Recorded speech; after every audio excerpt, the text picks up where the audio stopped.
like to welcome everybody. Welcome to the virtual productions of the Lawrence Family JCC, Jacobs Family Campus. Happy Sunday to everyone. My name is Ryan Isaac. I'm the Director of Cultural Arts at the San Diego Center for Jewish Culture, which is a part of the Lawrence Family JCC. Today's presentation is a production of the Arts and Ideas Department. And ordinarily, we use our facility and our wonderful theater and art gallery to invite and welcome artists and performers. And of course, now during these times, we are here on Zoom virtually. This is our 5th or 6th week now of going virtual. And as long as we're all inside waiting to flatten the curve and crush the curve, we're going to continue to do this. So thank you all, especially so many people who have their video on. It's nice to see so many faces. Don't forget, we can all see each other. We have muted everyone just so that Debbie today will be able to present to us without background noise. But when the time comes, if there are questions, we can unmute you and have a little conversation, which is always nice. I do want to thank the underwriters of the 2019-2020 Arts and Ideas season at the JCC. It's through their support that we are able to have events at our facility and also continue to do so here. So thank you to the underwriters. Do want to mention our next event this coming Tuesday. It's at 5 p.m. Pacific time, 8 p.m. for everybody back east. Two women, Rebecca Soffer and Gabrielle, I just forgot Gabby's last name. Abby, do you remember her last name? Berkner, there we go. The two of them have a great deal of history in dealing with loss, and they have written a book called Modern Loss. They will be joining us to talk about ways to mentally steel ourselves, how we can also comfort others, provide comfort during times when we are distanced, and yet life events continue to occur. I know at the JCC we've been very sensitive to the mental health issue that will likely follow the COVID-19, and once we get back out in the community, how we're going to feel doing so. It'll be a good opportunity to listen to a couple of experts in the field discuss what we should expect, that it's okay to feel the way that we feel, and what we can do to comfort others and also take care of ourselves. Today, we have Debbie Mueller joining us from New Hampshire. Debbie came to us in a rather serendipitous manner. Abby McCarthy, who you can see somewhere on this square, went to college with Debbie's daughter. And when it came time to produce some virtual events, Abby suggested Debbie, and we are thrilled to have her with us today. Debbie is, I don't know if this was how we described her or how you describe yourself, Debbie, but a late bloomer artist. Yeah, that's my name. And I think it's important to also note a longtime medical professional as an OBGYN. So the art came to you later in life and you discovered both the passion and the talent. And it's terrific to have you with us today. We'll let you say hi to all your friends who are here too. Thank you everybody for supporting us back in the New England area and back east. And I guess when we get going, Debbie, would you mind sharing the story that you had shared with Abby and me about what the art community is doing to support itself, support other artists during this time? Yeah, so,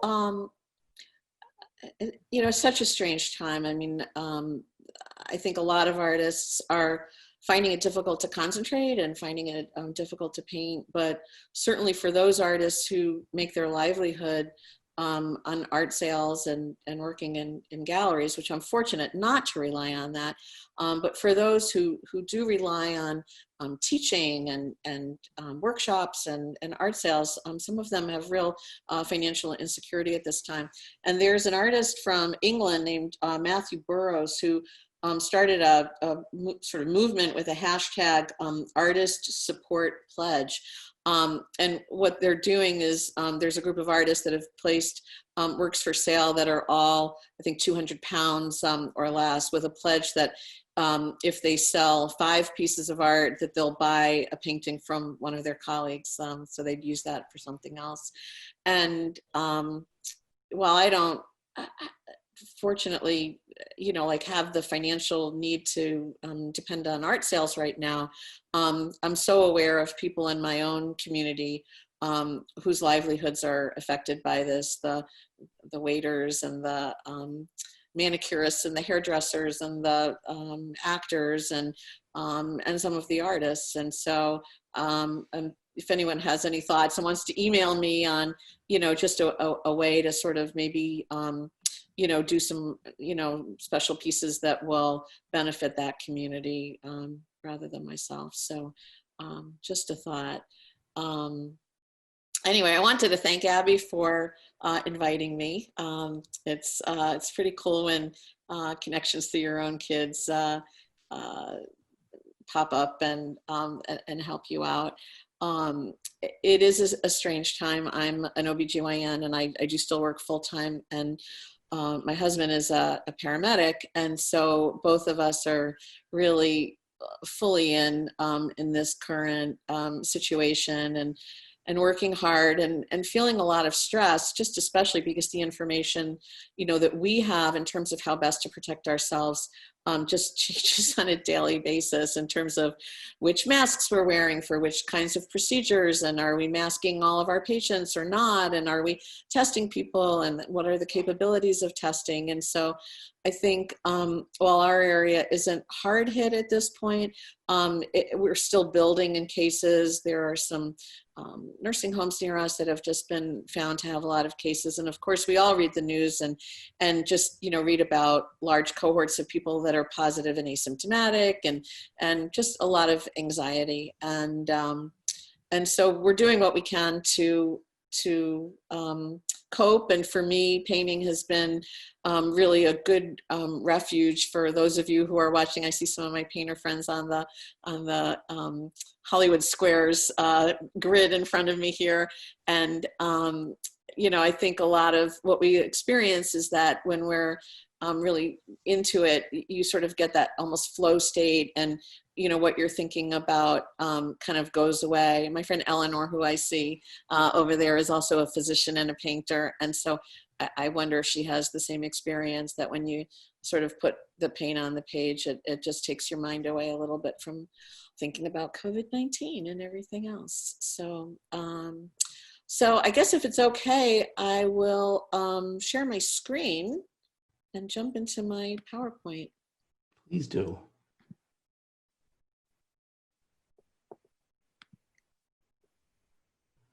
All right. Are you all seeing the full page? Okay. So late bloomer artist, that phrase came to me, and it is very apt. So, oops, hang on a second. There we go. So who am I? As I told you, I am a physician. I've been practicing OBGYN for 30 years now. I'm actually going to be practicing obstetrics for just about another month.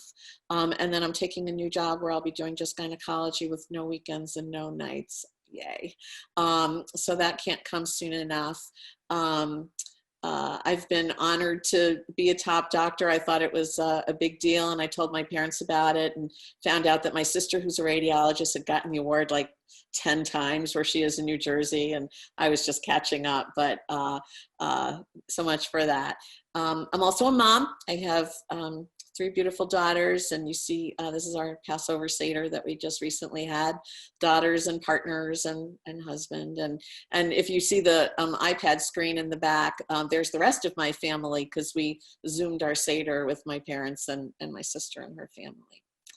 So here's my genetic legacy. My mom, Judy, and my dad, Steve, who are watching here today too. So when I think back, way back, my mom was always creating and painting. She used a lot of different mediums. She did watercolor and oil painting, and she's not a professional artist, but it was always something that was there for her, and always something that she enjoyed studying. My dad, on the other hand, is a crafty guy. He's the craftsman. And he and I actually did pottery classes together, going back to when I was in high school. And then he discovered working with stained glass and became really just wonderfully talented in building some beautiful pieces, including really complicated kaleidoscopes, and did some teaching with stained glass. But he was always very clear that he was not an artist. And when it came to things like choosing colors or anything that sort of was an artistic side of his craft, he would always ask my mother for her advice. And so it was clear to me which genes I had inherited, which was that I was a craftsperson. I would describe myself as being artistically challenged. I never drew, I never doodled, I never sketched. I just didn't ever really pursue those things because I understood deeply that I had no talent in that whatsoever. These are examples of my parents' work. This is, I think, my favorite of my mom's paintings. It was actually done on a sort of failed painting, a canvas, and I think maybe she turned it upside down or painted just over it, and it gave the most wonderful effect, and I just have always loved this painting. And then on the right, you see my dad's work, which is hanging in my living room right behind me. Actually, you can probably see it in the window over that shoulder. You can see it in the middle pane, and there's some other ones behind me as well. And he's done, just like I said, exceptional work. So I exhibited my talent at an early age, and this was created in 1966. It was in Art in the Park, and I could not remember the name of the park in Westchester County where it was exhibited. I thought it was just in the show. My parents seem to remember me winning an award. I don't really know if that's true or not, but I am telling you that my artistic explorations ended immediately after I completed that painting, which, if anyone is wondering about the medium, that would be acrylic with sponge. But I was crafty. And so I did a variety of different things. I did counted cross stitch during medical school because I could kind of do that while I was listening to lectures, and it kind of engaged my hands enough that it let my brain focus more. I've done pottery on and off throughout since high school, picking it up depending on where I lived with mixed results. I did mosaics when my kids were little. Lest you think that I came up with this beautiful sun design and there's a moon on the other side of this. It was stolen directly from a t-shirt, and the moon was on an album cover that's on the other side. So I was not responsible for any of that design.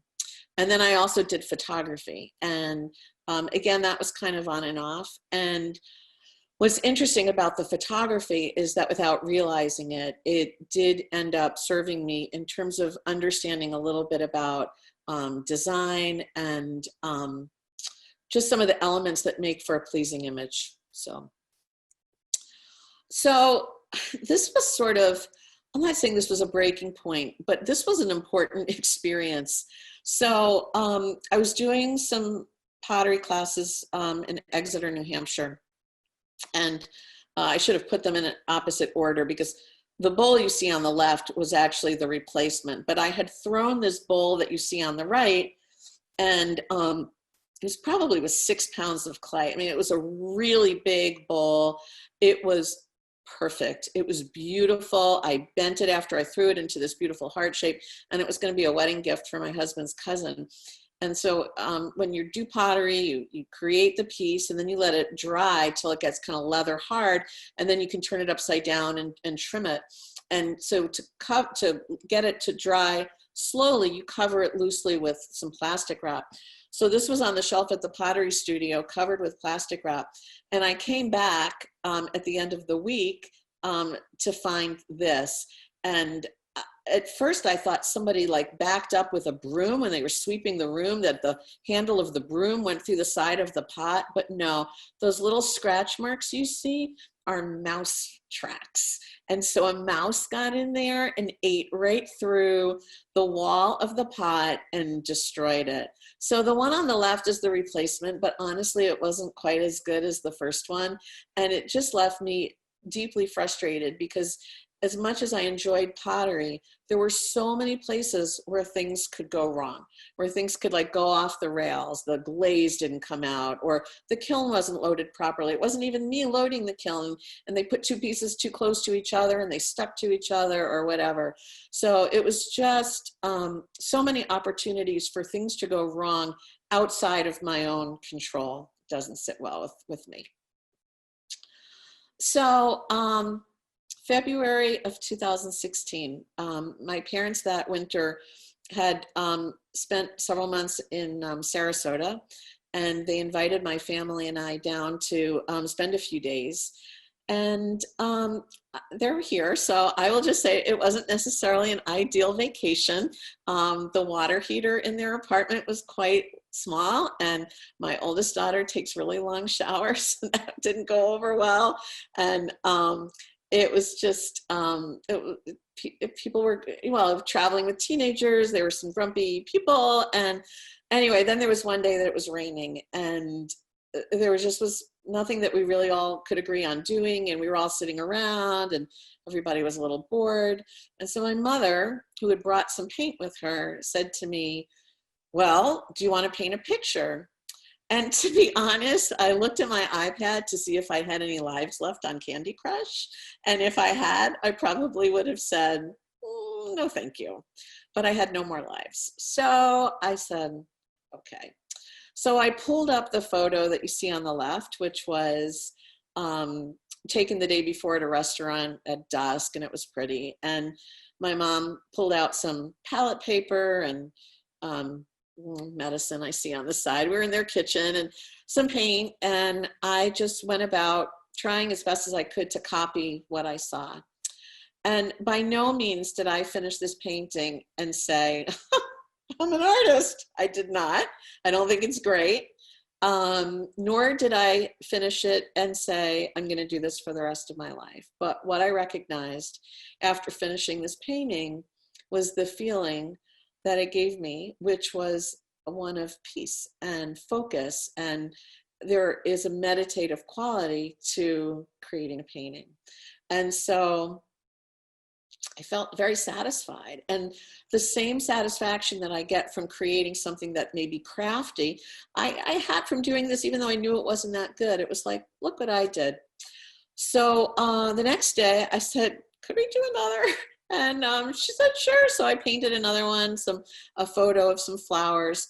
And when I got back home, it wasn't like I'm going to take classes or anything like that, but it was just like, I think I'll go to Michael's and buy some paint. So that's all I did. I knew nothing. And so I bought the 48 color pack of acrylic paint, little tiny tubes of acrylic paint, because I had no idea that you could mix your own colors. I figured, well, if I want my paintings to be colorful, I have to have 48 different colors in order to do that. So I bought that, and I set out to learn. So my first teacher was YouTube. As probably you all know, you can learn anything on YouTube these days. And so there was an artist, I think it was Will Kemp, who's an artist out of England, who had a series of videos starting from the real basics, how to tone your canvas. And this was, I believe, one of his videos. And it was absolutely step by step. This is how you paint a cherry. And I created this, and I was like, wow, I just thought it was so cool. So I kept painting. And so these are some of my earliest paintings. I mined my photos, and what's interesting is that a good photo isn't necessarily a good painting and vice versa. So I had to kind of figure that out. But I did start copying. For those of you, and I know there are a few of you who have met my grandmother, this was really, it was an extraordinary likeness to her. I look at it now and I'm like, wow, that's a good painting. So there were some early successes, but there was an awful lot I didn't know. My drawing skills, I'll tell you, if there's one thing that being a late bloomer artist is a problem, it's drawing, because that is a skill that I still am not expert in, and I definitely lack. And so that's what's required the most catching up. but I just started painting. Every night after work, I would pull out some paint. I would just sit at my dining room table with a little table easel and just find a photo and copy. And again, it was just a pleasing feeling. I figured I should probably take a class. So I found a local studio that did some classes. The painting on the left was the end result of a master copy. And so we were each to pick a famous painting and then copy it. And there was some learning, like I didn't put all of them in, but this painting began actually just in tones of browns and whites in various shades, and then going over it with light layers of like a glaze to try to bring the color up. And so obviously the girl with the pearl earring, it falls a little short, but it was a great lesson. The other painting on the side was my first oil painting. So I moved to another class, and I thought to myself, when you go into the art galleries, what you see is predominantly oil paintings. You don't see as much acrylic, and watercolor scared me for many reasons. But I had been painting in acrylics, and I thought, I think I'll give these oils a try. And so this is the town landing near us. And so this was my first oil painting. So I continued to learn. I did a lot of painting on my own. I took some classes from people and took something important from each teacher. These two paintings over here were from a class that I took with an artist named Pamela DeLong-Williams, who's an absolute colorist. It will surprise you to know that the dish towel that was behind these red peppers is a black and white dish towel. But she insisted, no, there's different colors there, and you can see. And so I had a great time with that. The one on the bottom right was a painting that I did with a class with wonderful artist named David Lucier. And I don't know if you look closely enough, you can see that there's a lot of red peeking through. And so he taught a technique where you did an underpainting in different values, meaning going from light to dark, in a shade that was the complement of the predominant color. So this is a predominantly green painting. And so there was a red underpainting, which is the complement to green. So we did the underpainting one week, and then once that dried, went over it with the other paint. And at the time that I did this, I was like, wow, this is the best thing I've ever done. David's a wonderful teacher and a wonderful artist, as is his wife. But I think what's really interesting to me is that these two on the left were ones that I did on my own. This was from a family vacation. This is my family in Quebec. And then this is in Portsmouth, New Hampshire. And already that light and shadow thing that that's my jam, was starting to happen without any intention. But I was definitely drawn to that. Then I went to Monhegan, and for you West Coast people, if your travels ever take you out to the East Coast, I included a map so this is the coast of Maine. Here's Portland, Maine. And Monhegan is a really tiny island that's about 10 miles off the coast of Maine. It's about 3/4 of a mile wide and about 1.5 miles long. But it has an artistic legacy that's unparalleled. When you look back at some of the painters that have painted there, this house actually that's pictured in the middle was, I believe, built by Rockwell Kent and is currently owned by Jamie Wyeth. And this view down this street, you may actually recognize from this. So I didn't even know. It was the strangest feeling when I got to Monhegan. I was like, wait a minute, I know that spot, I know that scene. And that's where that came from. And the front side of the island is this lovely harbor, which is down in this area here. The back side of the island are these very tall, rocky, and dramatic cliffs with breaking waves. And so it's just the most amazing place. And then in this upper right, this lighthouse with its attached buildings is just iconic. And what you'll see is that I can't stop painting that. So I went to Monhegan in June of 2018 for the first time. And I went for a workshop with a painter named Todd Benita, who gave a wonderful workshop. We all stayed together. It's kind of like summer camp for grown-ups with alcohol. And so it was wonderful. But I took this video just to give you a sense of what the island looks like, and what maybe the workshop experience is like. What you'll see, a couple things. So there's the Rockwell Kent Jamie Wyeth house in the background. And as it pans around, I think you can see the shipwreck of the DT Sheraton, which is washed up on the shore. And then there's someone's helicopter also in this picture. What you see first is my friend Anton Baranesh, who's an Argentinian painter who comes up north or comes up to our hemisphere and spends a lot of time painting. He's a crazy guy. So you'll hear the helicopter.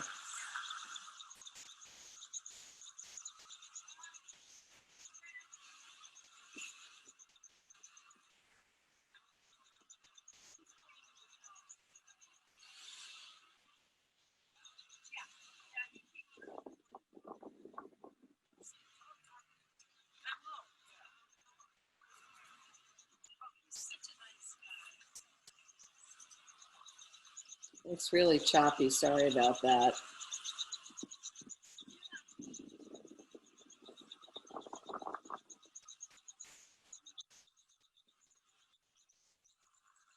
So the, hang on a second, there we go. It's funny, the video itself was not that choppy. Something when I moved it over to the PowerPoint, it kind of chopped it up. But you can see there we are, this beautiful day spread out on the cliffs. You can see forever. If you look in the background, you can actually see the coast of Maine. Where's my mouse? There we go. Off of here where you see that little strip of land, that's the coast of Maine that you can see. And these just the rocks lit up in the sunlight. It was just a beautiful, beautiful day.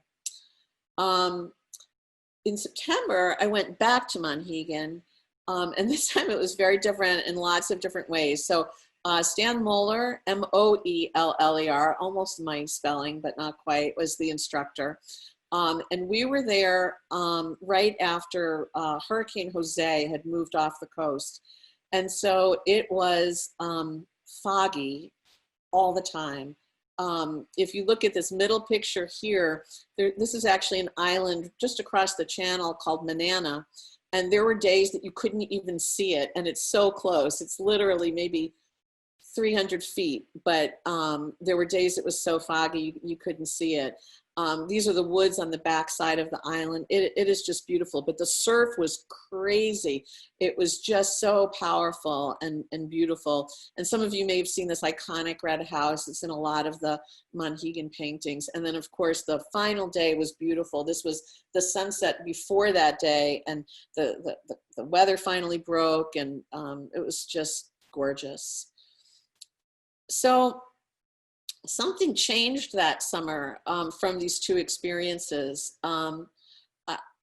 My artwork kind of took a step forward, and maybe it would have anyway, I don't know, but I think good teachers had something to do with that. And I think something about the subject material that I had on Monhegan to work from changed as well.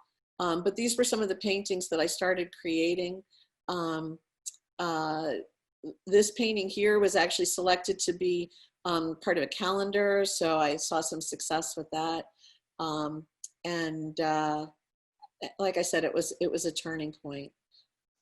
So I continued to paint, you know, painting from life where I could, but I think all of these were actually done from photos. This is my hometown of Hastings-on-Hudson, New York. Actually, I had a funny thing that I had to do. The photo that I have, there are actually trees out along the sidewalk that obscured a lot of the building.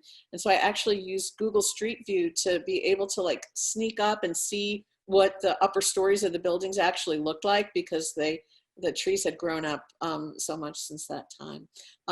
These two are both on Monhegan as well as that sunset.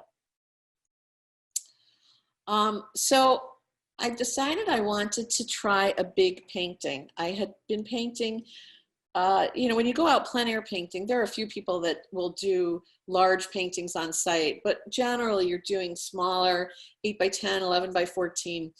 And I decided I wanted to try a big painting. And so I think this was maybe the second big painting that I did. And I did this cropping. This is the lighthouse on Monhegan. And I painted this and I felt pretty good about it.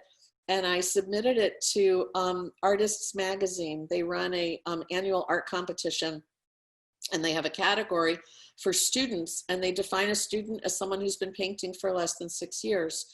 So I submitted it and then kind of forgot about it. And I got a email about, I don't know how many months later, and it said, I have some very good news for you. You've won first place for the landscape division for the student artists. So I was like, oh, that's great. I thought it was like, okay, like people just, maybe they got 10 paintings. Well, I found out later they get thousands of entries. I mean, it was a big deal.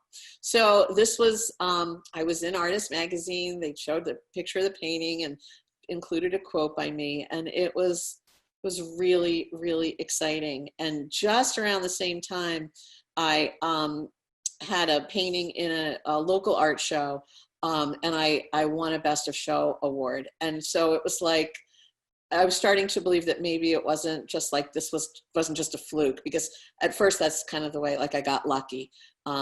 So things really started to heat up.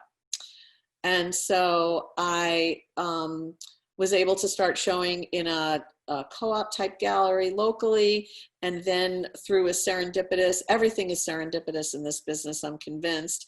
A woman who owned a framing shop and gallery was given one of my pieces to frame, and she said, wow, I really like that. I'd love to show this artist's work. And so she gave me the opportunity to do a show. Actually, it's kind of funny. At first she said, we're going to do a show in the summertime. It's going to be a big group show. Would you like to participate? And I said, yes. And so about maybe 6 weeks before the show, maybe 2 months, I said, how many paintings do you want? Because I knew she said it was a group show. And she said, 25? Excuse me? I said, I thought this was a group show. She said, no, actually, it's just going to be you. So I hustled and painted some new pieces, and you can see Morning Geometry was in that show, and it was it was sold from that show. And so I hustled and got a full gallery's worth of art up in a relatively short period of time. But that was a great experience trying to get that all ready. One of the goals, so this is kind of interesting. I am a goal-oriented person. So when I was in high school, I wanted to get into a good college. And when I went to college, I wanted to go to medical school. Then I wanted to get a good residency. And then I wanted to get a good job. But professionally, as an OBGYN, unless you're really in research, your goals are to take good care of people, deliver healthy babies, take good care of their moms, do a good job by your patients. But unless maybe you're in academics, you sort of stop setting those really like lofty professional goals. And so when I started painting, it was like, wow, I should set some goals. I should develop some plans for myself. And so I set a goal, I think it was the year in 2018, I set as a goal that I wanted to find a mentor. And I found Tim Horn's work online on Instagram, which is a wonderful place for artists. And you can see, I don't know if you recognize that this is Monhegan. So he had been there. He lives in California, but he spends time in Maine every summer.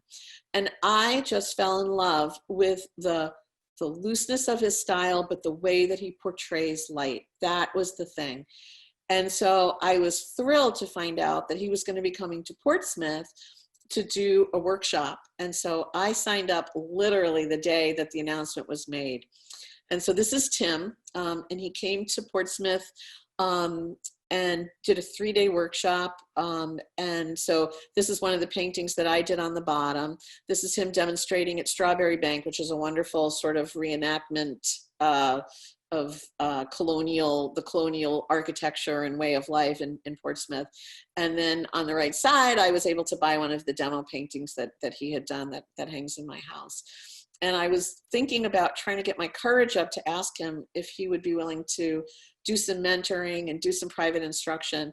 And it brilliantly came up very organically in our conversation at dinner one night with another person. And I just was able to turn to him and say, would you do that? And he said, yes, I would.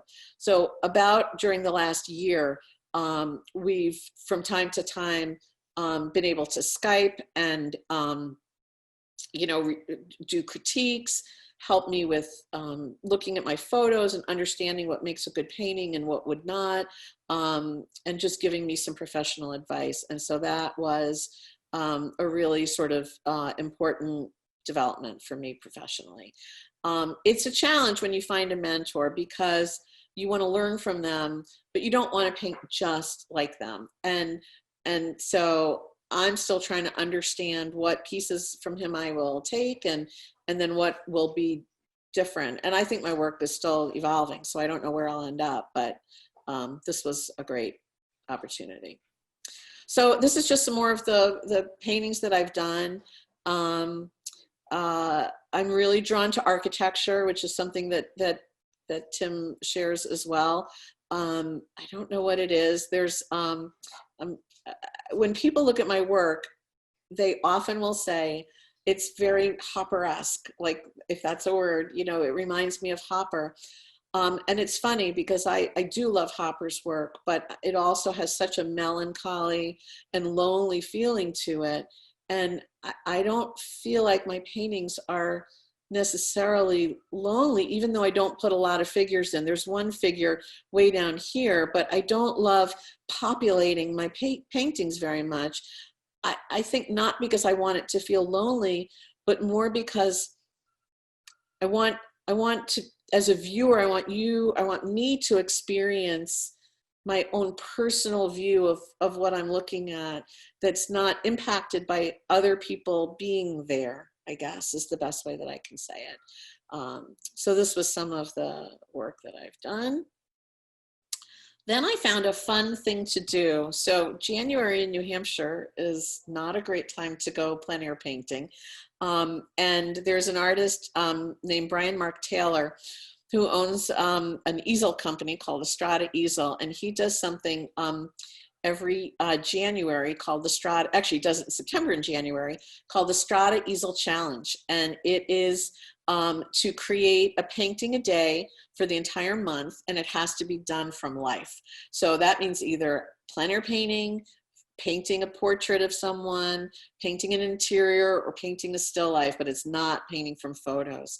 And I thought this would be really good. So in 2019, I did what I call 10 by 10 by 31. I did 31 10 by 10 inch paintings.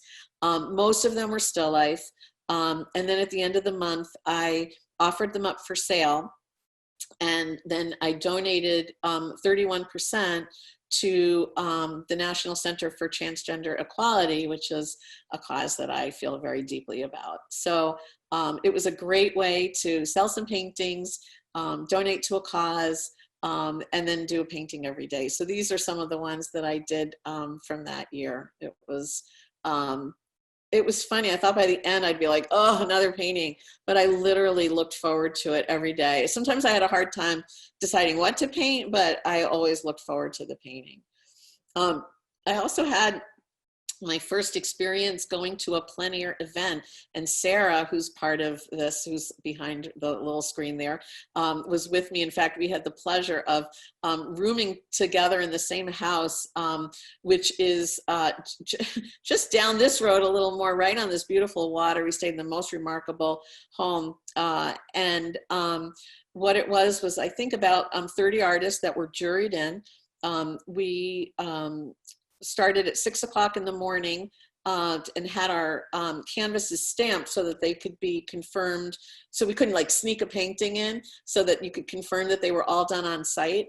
And then we had 2.5 days to paint within the city of Castine, Maine, which is this lovely town. And then at the end of the 2.5 days, we framed up what we had. I think we were each allowed maybe 6 paintings to submit, and they had a sale. And so, and then there were some awards as well. In fact, Sarah got an honorable mention for one of her beautiful paintings. And so the one that I was most proud of was the fire truck. I called it To Serve and to Protect. And I got permission from the fire department ahead of time to go in and paint. And so I was excited about that.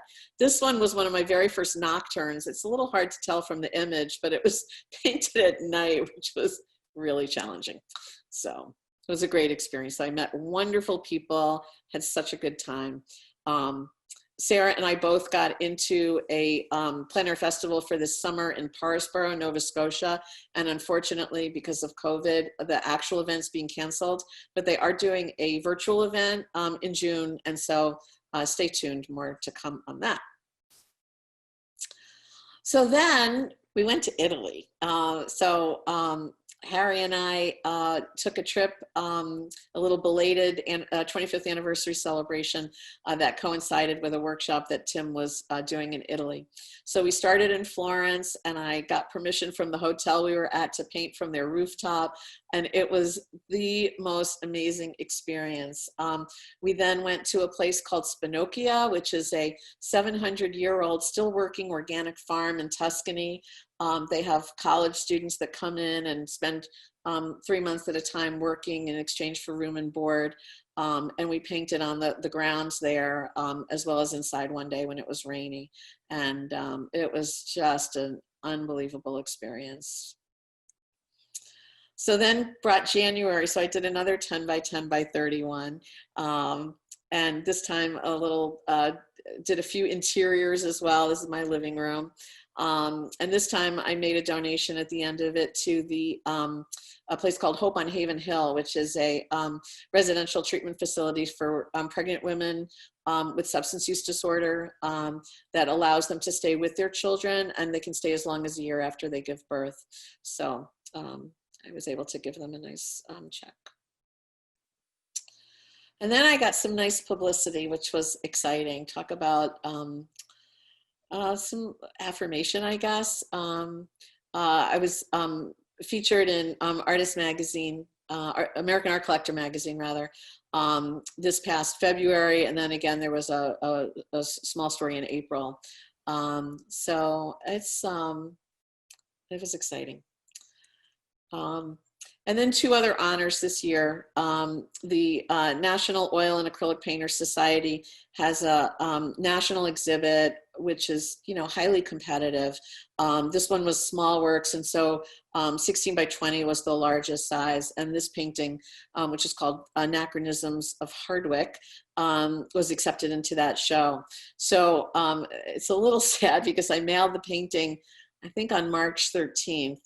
And so, the chronology. So the gallery basically shut down shortly after the paintings arrived. So they're still doing the show virtually, but they're not going to, unfortunately get the foot traffic that they would have. This is a barn that I drove past in Hardwick, Vermont, that I literally did a U-turn. Like, I drove by it. It didn't quite register in my brain how amazing looking it was. And then when I got past it, I was like, whoa. And I turned the car around, went back, stopped, took pictures. The old Cadillac in front of it was a bonus. I mean, so there'll be more paintings of this to come. I still have my photos, and so this was pretty awesome. And then probably even more amazing was being accepted into the 29th annual national exhibition of the Oil Painters of America. I tried to explain to someone, it's kind of like the Emmy Awards for painters. I think it's a fluke. I don't think it'll probably ever happen again in my life, but I was so honored that this was accepted. That show was supposed to be in May, and it's been postponed until September, so hopefully that will still take place, but it was pretty exciting. And so this is some of my recent work. I was supposed to have a solo show here in Portsmouth at the Kennedy Gallery where I'm represented. And I did this painting. This is a big 36 by 48 inch painting that was going to be sort of the centerpiece of that show. And it still will be, but maybe in October. This one on the upper right is the Marshall Point Lighthouse, made famous by Forrest Gump, Run, Forrest, Run, that scene. And then this was just from a photo. Actually, I had done a plein air painting from this spot, and then did this one from photos. This is in Rockland, Maine. And a few more as well. This was painted from life, the sunflowers. I have a thing about flowers. I'm actually a little afraid of painting flowers. Like, they intimidate me. I lose track of all the petals. And so this was another version of that same Tuscany painting that I did using a little bit of a different technique.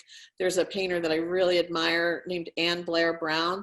And I purchased one of her videos and tried to use some of her techniques to make that happen. So these were my exciting plans: the National Oil and Acrylic Painters Small Works, no. The Great Bay Art Show, no, postponed. Oil Painters of America, postponed. Solo show at the Kennedy Gallery, no. Parsboro Plein Air, no. So what am I actually gonna do? I'm taking a figure painting class, which should seem like maybe a bit of a natural for a gynecologist, but it is really challenging.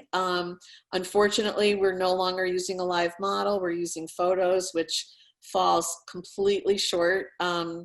But I will continue to pursue it and try to learn. I can still go outside and social distance and go plein air painting. So this was from last week. This is Wagon Hill, which is here in Durham, New Hampshire. And the sun stayed out for approximately 3 minutes after I started my painting, and then it went in, but I kept the sunlight on that I had. And then working in my studio to create some paintings for future shows and competitions. So I would love if you would follow me. I'm on Instagram at The Late Bloomer Artist, and you can find me on Facebook. And I have a website that I'm pretty good at keeping up to date. And I do a newsletter every month. This month, the only reason I did a second mailing was just to let people know about this event, but it's usually just on the first of the month. And I would like to thank you. This was great, Debbie. Thank you so much. Yeah. And we will make sure. Hi. Wow, high school. Stacy, oh my gosh, lots of people. Kathy, Carrie, oh my gosh. It's like old home day. Hi, everybody. So can I take questions? Does anyone have questions? Is there a way to do that? Yes, we can. We can either use the hand raising tool in here, or you can just enter in the chat that you have a question. I have a question for you, Debbie. So I'll give people a chance to get their questions together. First of all, thank you. That was wonderful and really well done. You mentioned a few times in this very brief timeline, you received some very positive feedback.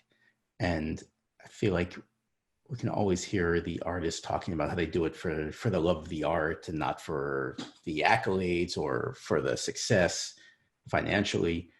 But they always say that once they've achieved the financial success and the glory. For you, how much did the initial positive feedback build your confidence to continue, take more chances with what you were doing, just take it all more seriously? So very quickly, I took it seriously. But it was because I loved doing it so much. And so very, very quickly, I sort of decided that I wanted to paint as much as I could, and I wanted to become better at it. I would never have imagined that I would have achieved some of the successes that I've had at this point. And so I didn't set out with that as a goal. I think the first thing is, and some of the other painters that are watching this, there's this weird thing happening when you create a piece of art.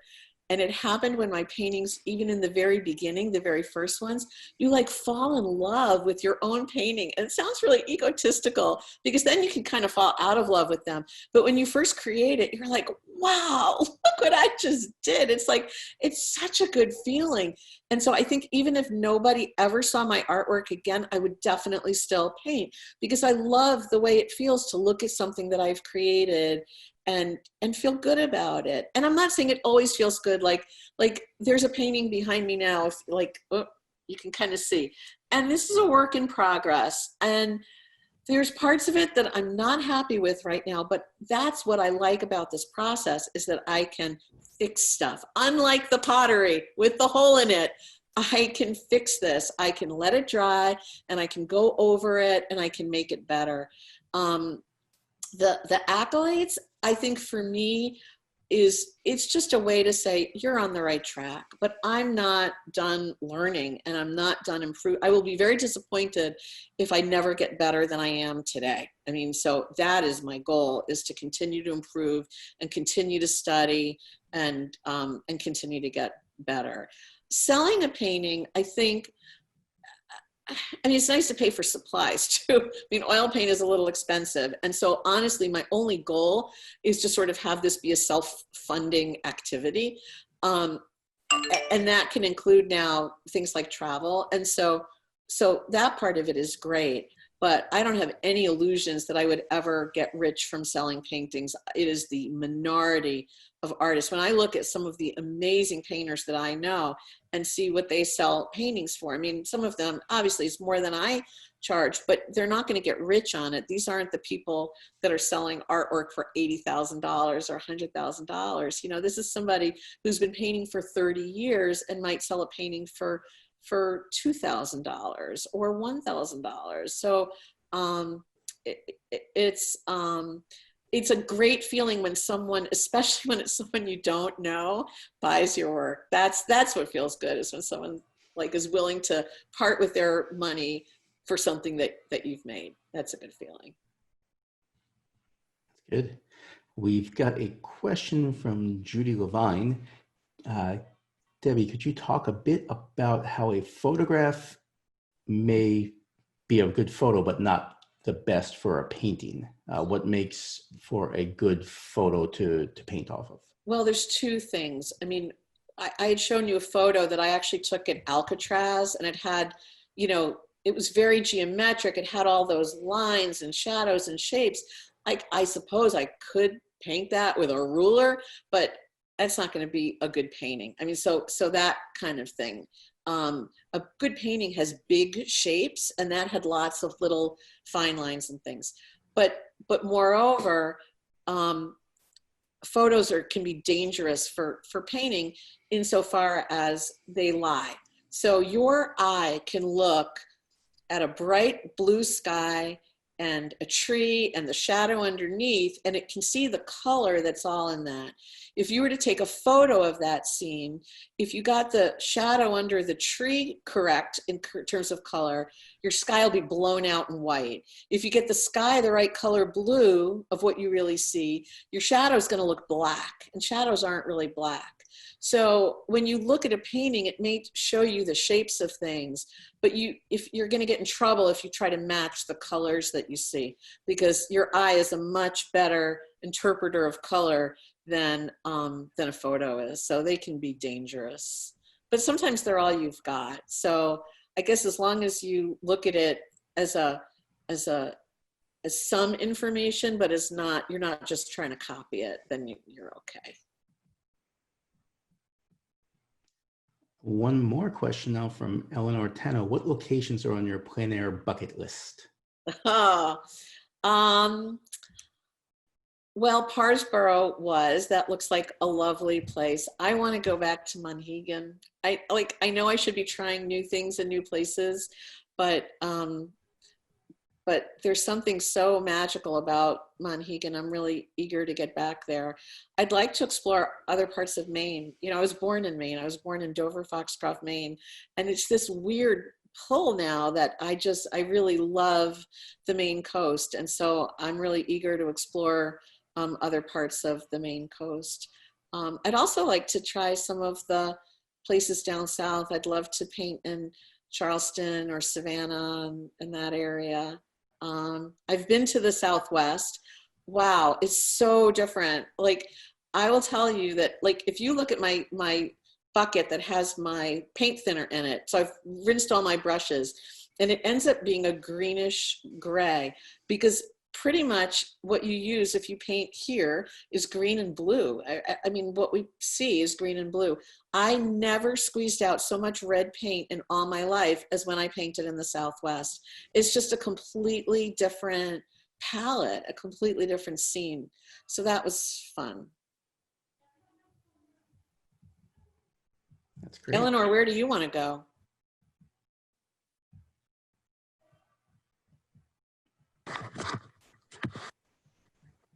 That's a good question.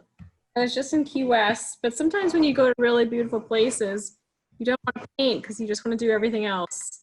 But I've always wanted to go to Sedona and paint the Red Rocks. And Lake Como looks beautiful as well.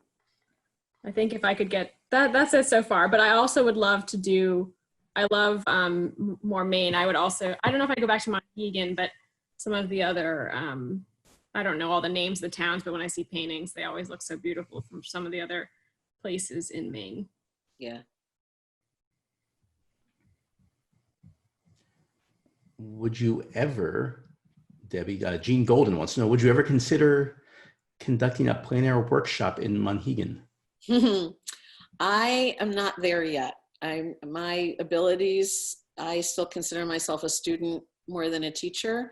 I could probably do some, I'd feel comfortable, and I have done a little bit of teaching very beginner painting, but I'm not there yet. I'll let you know. Maybe another 5 years or so, but yeah. Abby wants to know, now that you have secured a mentor, what is your next artistic goal? So actually, I'm probably not going to be continuing in that way with Tim. He's got other things that are pulling him. And so maybe one goal is to find somebody else to study with. I think for me, it's really trying to push myself on each painting. Now that I've gotten into a couple of national exhibitions, of course, that sets a bar, and I feel like I want to continue to do that. I'd also like to get gallery representation outside of the area where I live. That would be a goal, like maybe other parts of the country. Excellent. Well, I think those are all the questions for you. Thank you again for joining us. I'm reading the comments now. Jean Golden wrote, wondering if Hopper is an influence in your work. Where'd my book go? Hang on a second. I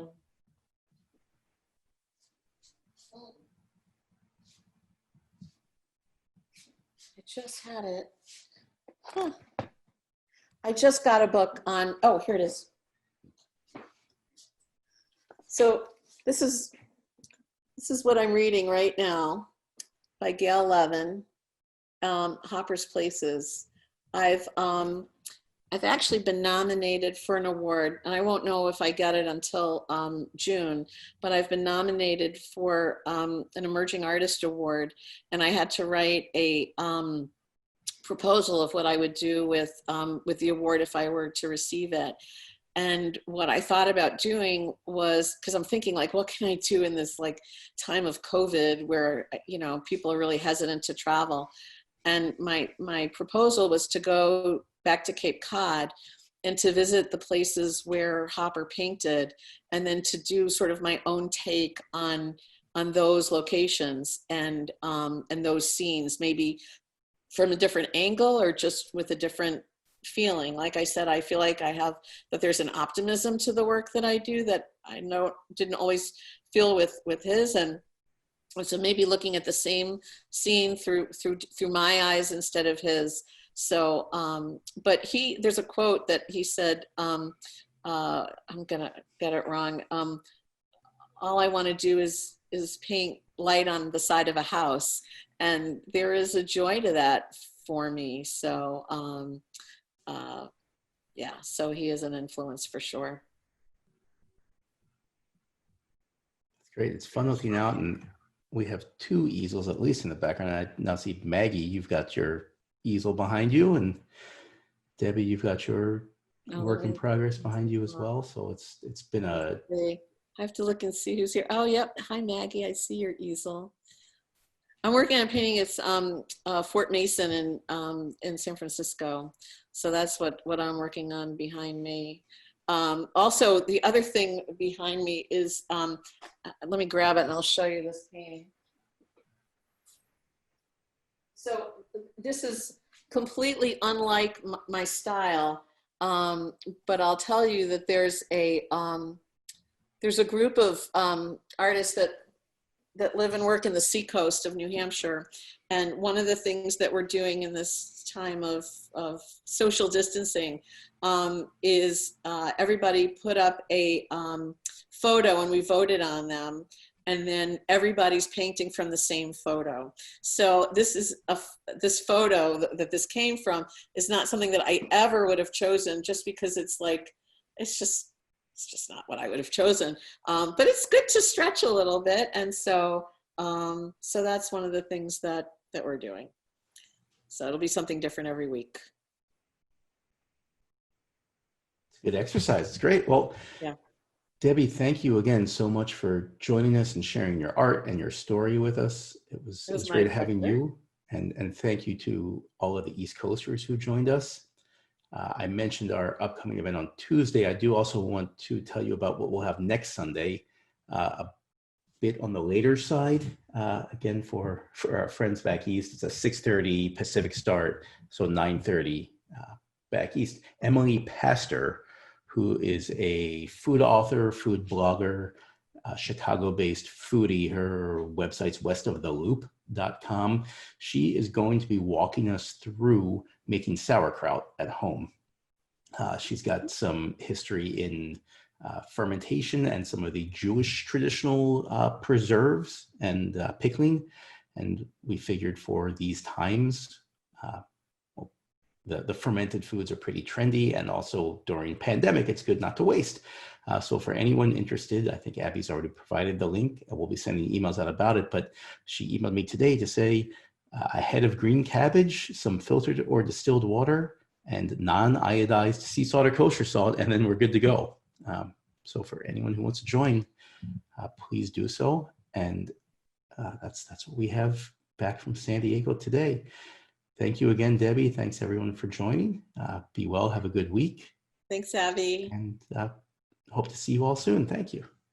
Good to see everybody.